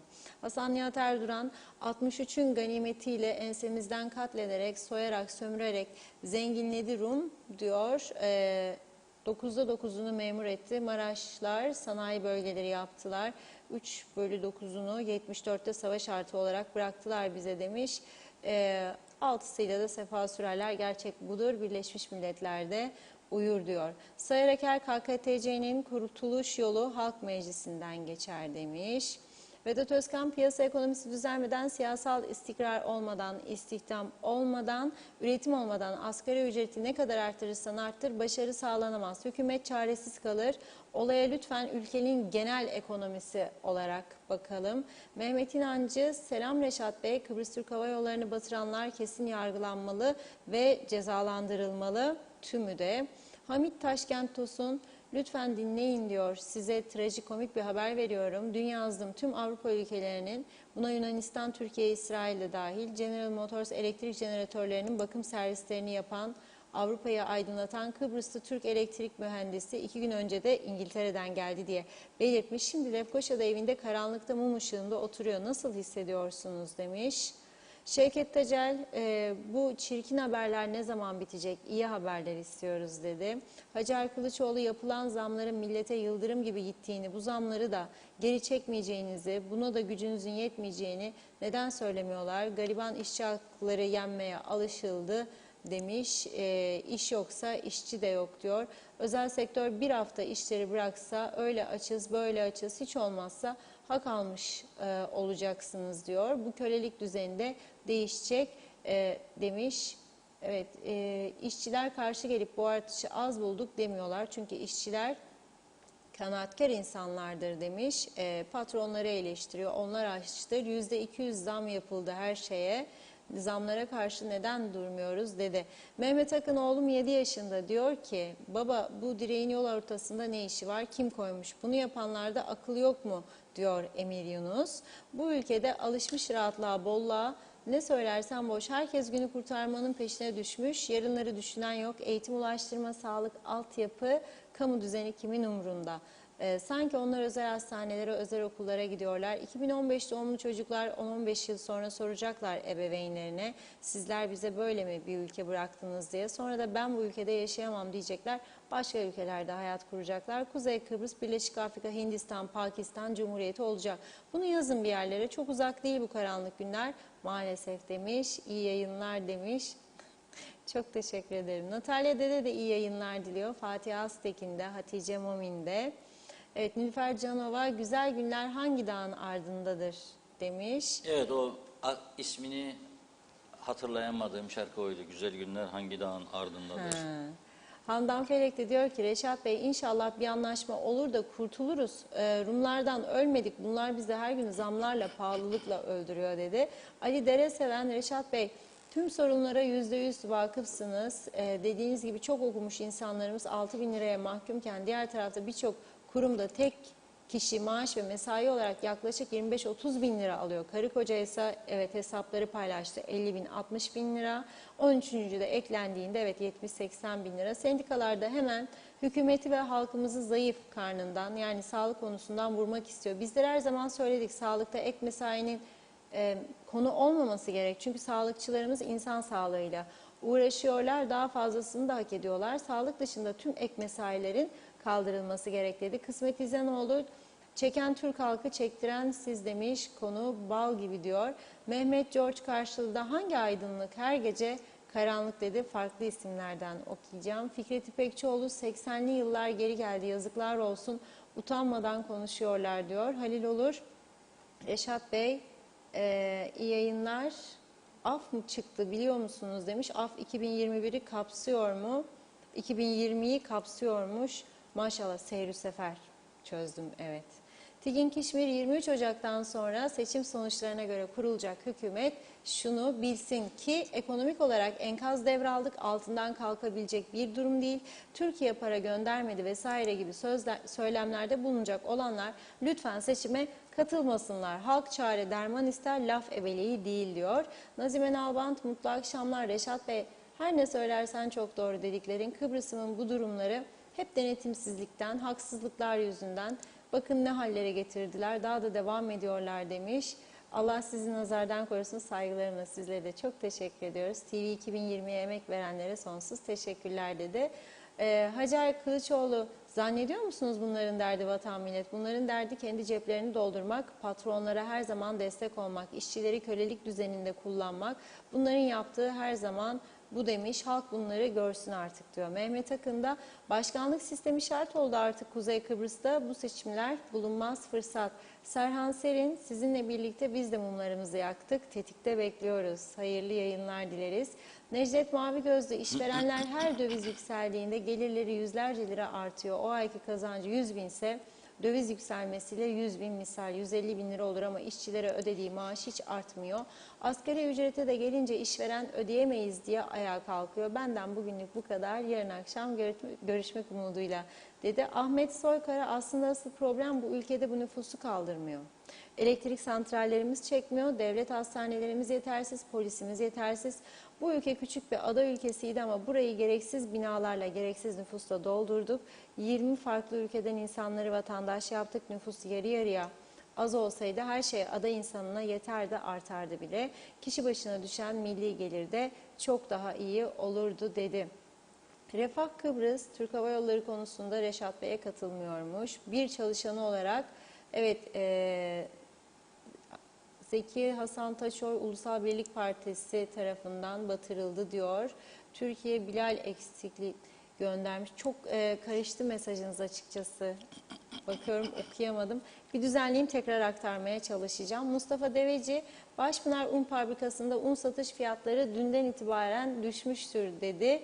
Arif Kurucu da TV kanallarımıza bile müdahaleyi sineye çekenlerle diğer partileri aynı kefeye koymayın. Gerçekten iyi yaşayanlar hala da hepsi aynı demiş. Şükriye Özgen Gaziantep'ten selamlarını yolluyor. Zehra Sencer de teşekkür ederim. Hayırlı geceler diledi. Evet söylenecek çok şey var dedi Zehra Hanım ama neyse dedi. Atik Havuz'da bir bakış açısı bildiğim kadarıyla elektrik ulaştırılamayan yerlere mesela mandıra olur, dağbaşı olur, yerleşim yeri böyle yerlere kendinden pilli güneş enerjisi koyulmasına müsaade ediyorlar. Bıraksınlar halk kendi haline her mahallede az çok durumu iyi olan vatandaşlar güneş paneli kurulumu yapsın. Bütün mahalleye elektrik versin. Biz de aydınlanmamız olmayıp aydınlatma ödediğimiz elektrik kurumu yerine mahalledeki kurumu iyi olan vatandaşı ödeyelim. Olmaz mı dedi. Abi Hüseyin, Çözüm Aydınlık Kurtuluş, Birleşik Federal Kıbrıs. Hatice Güren de güzel günleri, o da hangi dağın ardındadır Reşat Bey'in hatırlamaya çalıştığı şarkı diyor. Vedat Alagöz, evet adaletin terazisi bozuk Reşat Bey, bir memleket böyle bir memlekette yaşıyoruz. Hiçbir şeyimizde hayır yok. Bir kişi 3-5 ay önce kazanabiliyor. Suç değil. Ana yola çıkıyor. Ana yolda giden arabayla çarpışıyor. Ana yola giren bayan ölüyor. Ana yolda giden çocuk hapse giriyor. hala daha hapiste başka bir kazadan adam vurup yaya kaldırımdayken vuruyor. Yaya ölüyor. Bak işte böyle mesajlar olduğu zaman inanın gerçekten okumakta da çözmekte de biraz zorlanıyorum ama olduğu gibi aktarayım artık. İkinci kaza, ikinci ölüm. Adalet bu mu demiş. Vedat Özkan, ekmeği ucuza satamayanlar hükümeti kesinlikle başarısız hükümettir demiş. Ucuzlamazsa ekmek, önce halk düşünülmeli. Cemal Sadrazam Reşat Bey'in söyledikleri çok doğru söylüyor. Yetkililer işlerine gelmediğinden dinlemiyorlar. Dinleseler de bu duruma düşmezdik demiş. Ethem Durak, bunlar büyük bilginleri başa getirenler, Kıbrıs Türk Hava Yolları ve diğer kuruluşları sonlandırdılar. Yavaş yavaş aynı açık gözler diyor. Başa geçmek için iktidar uğruna AKEL'le birleşip bu devlete son verip halkı Rum'un kölesi yapacaklar. Allah korusun dedi. Sayar Aker diyor ki ey dostlar uyanın artık, Reşat Akar dil döker nasihat eder. TV 2020 nimet gibi beynimize sorunları nakış gibi işletiyor. Birlik, beraberlik, dostlukla birbirimizi savunalım demiş. Gülcan Çetiner'in bir mesajı var. Kıptek Ulukışla'da benim tapulu arazim içinde 5'ten 5 faz teli olan elektrik teli avlumun içinden geçiyor. 3 yıldır uğraşıyorum. Haklısınız diyorlar ama düzelten yok. Kurumdaki denetimsizlik, iş bilmezlikten başka bir şey değil. Hatalarını düzeltmeleri için Mausa Kıptek'i göreve çağırıyorum demiş. Aşkın Güneydeniz'de Reşat Bey benim evin içindedir elektrik direği diyor. 50 defadır söyledim, kimsenin umurunda değil. Bunlardan hiçbir şey olmaz demiş. Evet, son mesaj Mustafa Deveci de dedi ki adaletin bu mu dünya dedim. Ecevit Aksu da Reşat abim kralsın diyor. Evet, sanırım mesajları tamamladık. Evet Reşat Bey buyurun. Evet, şimdi bir mesaj okudunuz siz de. Başpınar Un Fabrikası fiyatları düşürdü Düşürmüş, diyor. evet. Marketler, daha doğrusu ekmek üreticileri düşürsün diyor. İşte hükümet bununla ilgilenmeli. Efendime söyleyeyim, mum falan dedik. Bir mum 9 lira diyor. Bizim arkadaşlar kaç aldı bilmiyorum bugün mumu. 2-4 tane mum var burada. 36 lira gitti demektir bizim bu gece. Nereden çıkaracağız bu parayı acaba bilmiyorum. Ek mesai mi yapsak acaba biz de? Haftaya 7 gün çalışıyoruz. 8 olsa 8 olacak da öyle hafta 7'dir. 7 gün işte çalışıyoruz. Ek mesai 8 olsun haftada, bir günde ek mesai çalışalım acaba diyorum. Şimdi güzel günler hangi dağın ardındadır? Ben de istiyorum bunu söyleyeyim. Çalışan insan güzel günleri yaratır. Siyaseti ülke için, halk için, devleti için yapanlar o ülkeyi aydınlığa çıkarır.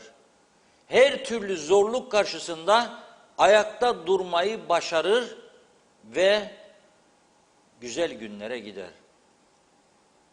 1974 15 Temmuz Yunan Cuntası Kıbrıs Rumlar arasında temizlik yaptı. Başpiskopos Cumhurbaşkanı Makarios ülkeyi terk etmek zorunda kaldı.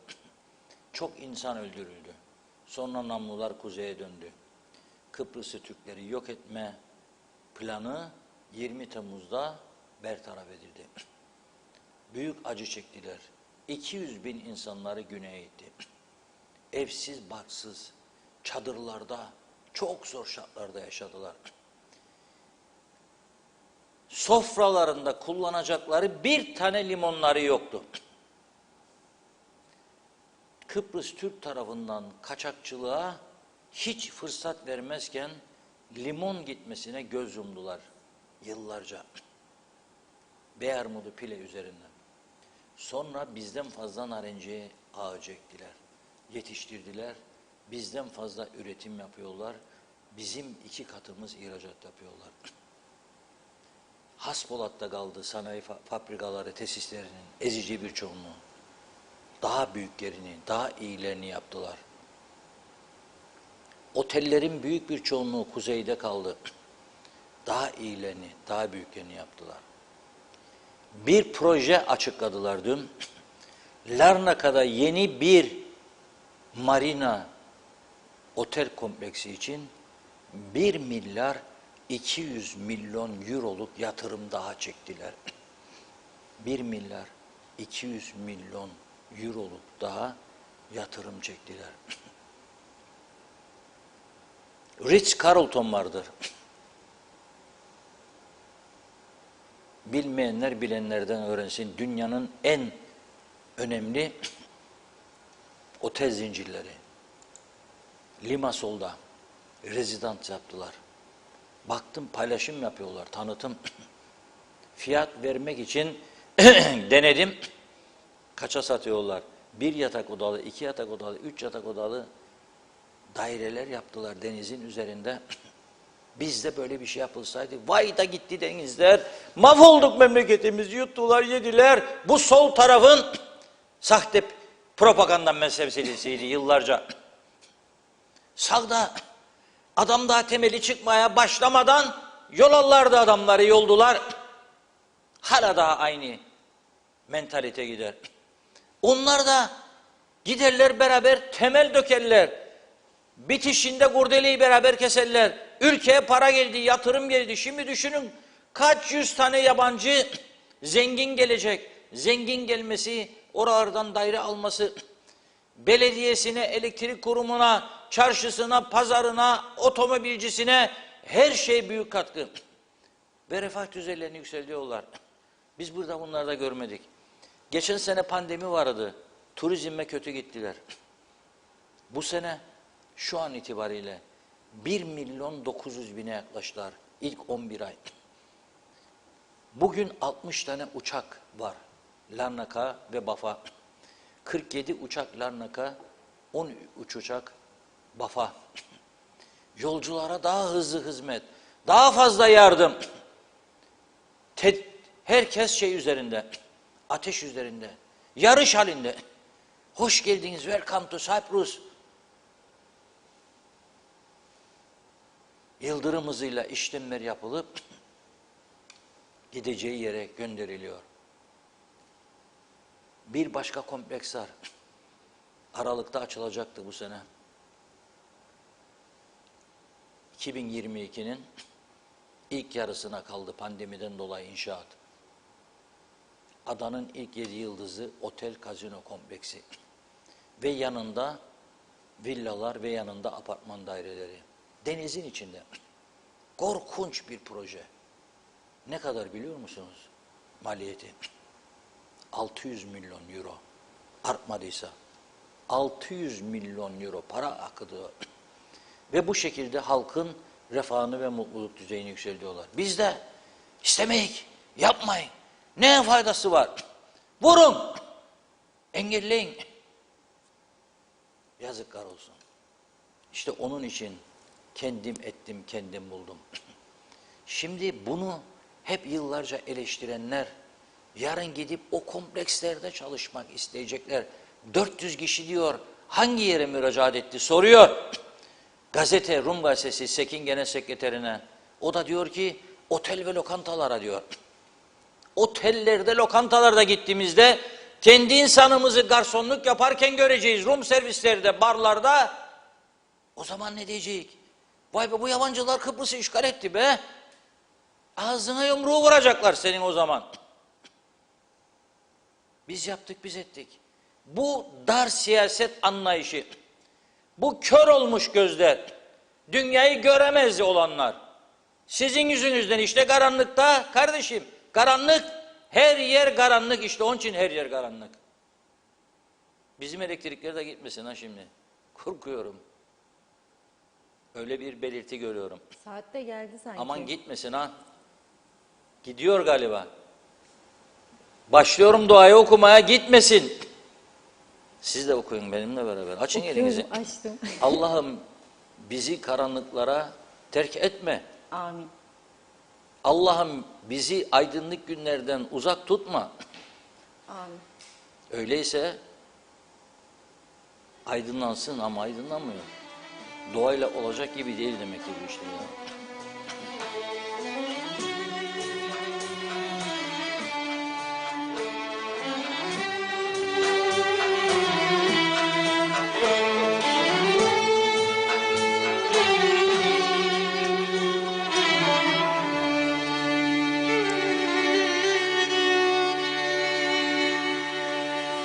Her yer karanlık,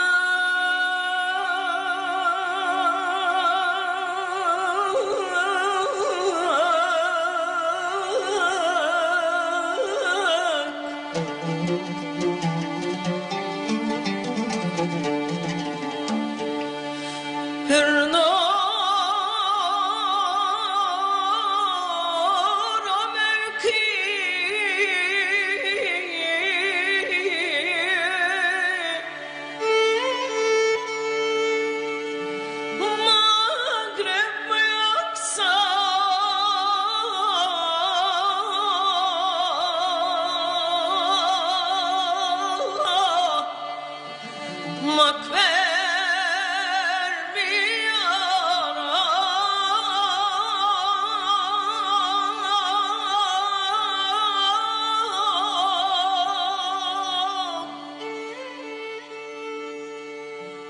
Magreb yaksa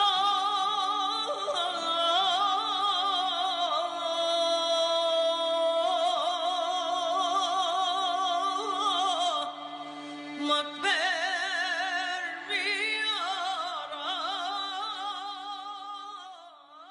Evet sevgili izleyenlerimiz, Gündem Özel programımızı burada noktalıyoruz. Başladığımız gibi dileyelim yarın daha aydınlık, daha güzel olsun. Yeniden görüşünceye dek hoşça kalın.